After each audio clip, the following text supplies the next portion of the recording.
Olá, turma, sejam todos bem-vindos à nossa aula de língua portuguesa. Hoje vamos falar sobre a linguagem figurada, que é um assunto estudado dentro da semântica, tá certo? E é um assunto que vai nos ajudar muito na questão das interpretações textuais. E dentro desse assunto nós também vamos falar um pouco sobre as figuras de linguagem, tá? Principalmente porque nós vamos trabalhar o nosso gênero poesias, tá? Os poemas. E nós vamos verificar a presença aí desses subsídios da língua portuguesa que vão, na verdade, abrilhantar e enriquecer esse tipo de gênero, tá certo? Então, vamos começar a nossa aula.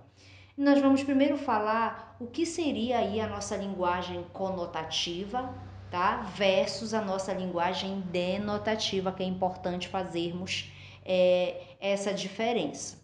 Então, a linguagem conotativa, também conhecida como linguagem figurada, é um recurso em que as palavras ou expressões adquirem um significado novo, não convencional e depende do contexto, tá certo? Já a linguagem denotativa, que não é a linguagem figurada, é a nossa linguagem literal, a palavra ela é usada em seu sentido literal, convencional, ou seja, no seu sentido real. Então, denotativa, a palavra ela é usada no sentido real, tá certo? Literal. Conotativa é a linguagem figurada, tá certo? A palavra ou a expressão elas vão adquirir novos significados, certo? Exemplo para que a gente possa entender essa diferença. O seu amor é a minha bússola. Observe que a palavra bússola ela está sendo usada com o valor conotativo ou figurado. Por quê? Porque ela está adquirindo um novo significado, tá certo? Então ele acaba fazendo uma comparação em relação ao amor, ele compara o amor à bússola, né? Então essa palavra bússola ela acaba adquirindo um novo valor. Já no exemplo seguinte, a bússola é uma das invenções que mudaram o mundo. Agora, a palavra bússola está sendo usada no sentido real mesmo, de ser aquele instrumento, né, que é usada para marcar a questão do tempo aí. Então, está sendo usada como uma invenção, tá certo? E não como um comparativo em relação ao amor. Então, no segundo exemplo, nós vamos observar a palavra bússola no seu sentido denotativo, real, literal, certo? Outro exemplo, seu filho é seu espelho. Observa que meu filho não é meu espelho. Olha essa comparação que está sendo feito aí. Então, o espelho, ele não está sendo usado no seu sentido real, ele está sendo usado com outro sentido aí, ou seja, é a linguagem figurada. Essa palavra está adquirindo um novo sentido, tá certo?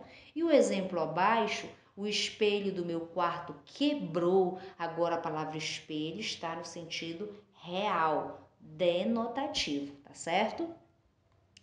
Nós vamos verificar agora algumas figuras de linguagem, tá? Que são importantes aprendermos a conhecer desde já, tá? E que vai nos ajudar e muito no nosso estudo. Então, a primeira figura de linguagem é a metonímia, tá certo? Ela consiste na substituição de uma palavra ou expressão por outra, havendo entre elas uma relação de proximidade, de familiaridade ou de contiguidade. Então, a metonímia é quando você faz a substituição de uma palavra por outra e essas palavras é como se elas pertencessem ao mesmo campo semântico. Elas têm uma relação de semelhança, de proximidade. E a metonímia, ela ocorre em diferentes situações. Por exemplo, vamos verificar essas situações. Quando nós empregamos, por exemplo, o nome do autor pela obra, quando nós fazemos essa substituição, essa troca do nome do autor pela obra. Exemplo, aceite uma ajuda do seu futuro amor pro aluguel, Devolva o Neruda que você tomou e nunca leu. Então, observe quando ele fala devolva o Neruda, não é o autor do livro, tá certo? É a obra. Então, quando ele coloca devolva o Neruda, ele trocou o autor pela obra, tá certo? Outra situação que nós podemos empregar metonímia é quando a gente usa a marca pelo produto. Eu tomo uma Coca-Cola, tá? Você toma o refrigerante e não a marca, tá certo? A marca é Coca-Cola, mas o líquido ali que nós vamos ingerir é o refrigerante, tá certo? Então, nós vamos observar que houve uma troca por proximidade, por semelhança da marca pelo produto. O terceiro, o continente pelo conteúdo. No jantar, comi apenas um prato. Então, observe que houve uma troca do continente, que seria o prato, pelo conteúdo, que por exemplo, a comida, algo que deveria estar naquele prato que a pessoa ia ingerir. Então, quando eu falo no jantar comi apenas um prato, você não comeu o prato, você comeu o que havia dentro daquele prato. Mas você fez uma aproximação semântica devido elas pertencerem, né, ao mesmo campo semântico, ter uma certa familiaridade. Outra metonímia que a gente observa é a parte pelo todo. Nem todos têm um teto para morar. Então, observe que, em vez dele dizer casa, ele disse teto, que é uma parte da casa. Então, ele trocou a parte pelo todo, tá certo?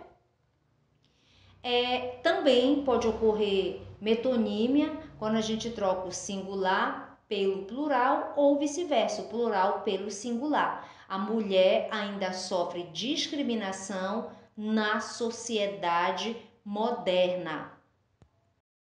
Observe que a mulher, embora no singular, ela representa todas as mulheres. Então, houve aí uma troca do singular pelo plural.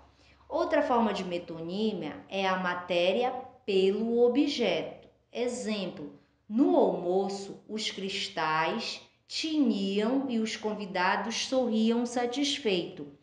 Nós vamos observar que usa-se a matéria, que é o cristal, no lugar dos copos. Então, houve uma troca aí da matéria pelo objeto, certo?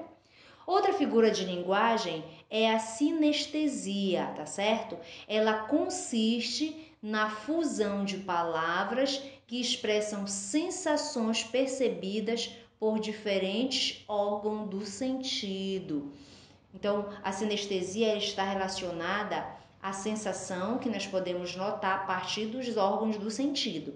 Exemplo, o doce aroma das rosas me embriaga. Observe que aí foram usados aí sensações que foram percebidas por diferentes órgãos. No caso, o paladar, que nós usamos quando a gente fala doce, e quando a gente fala em aroma, nós estamos nos referindo ao olfato, certo?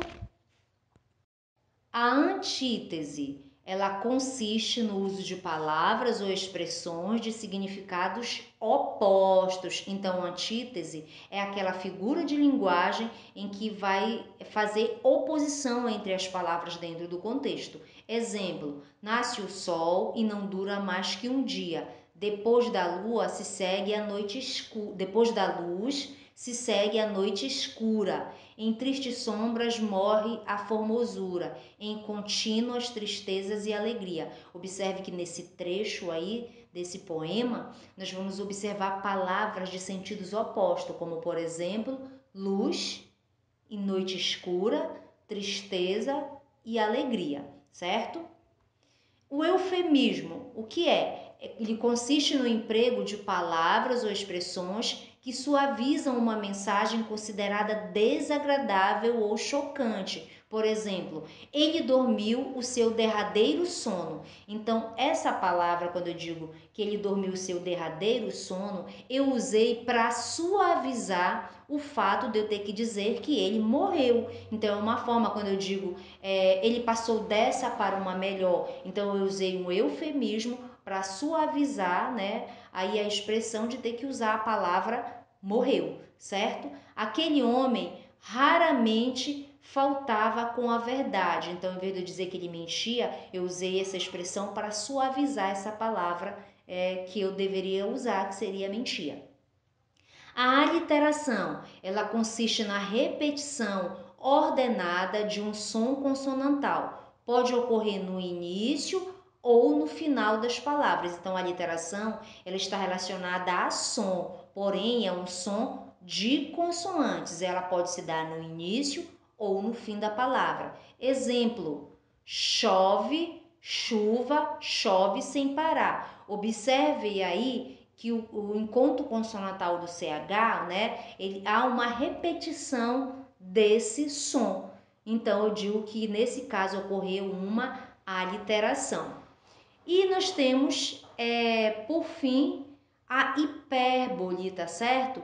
Que ela consiste no exagero intencional com o objetivo de intensificar a expressividade da mensagem. Então, a hipérbole ela é bastante usada no nosso cotidiano, tá certo? Uma figura que às vezes a gente não se dá conta do tanto que a gente utiliza. Exemplo: pela lente do amor, vejo tudo crescer, vejo a vida 1000 vezes melhor. Então, observe quando eu falo 1000 vezes melhor, então esse 1000 vezes é uma hipérbole, é o exagero aí intencional, com o objetivo de dizer que eu vi muito melhor. Então é uma forma expressiva de eu intensificar aí a mensagem, certo? Por exemplo, quando eu digo eu morri ligando para você. Então, esse morri aí não é que você morreu.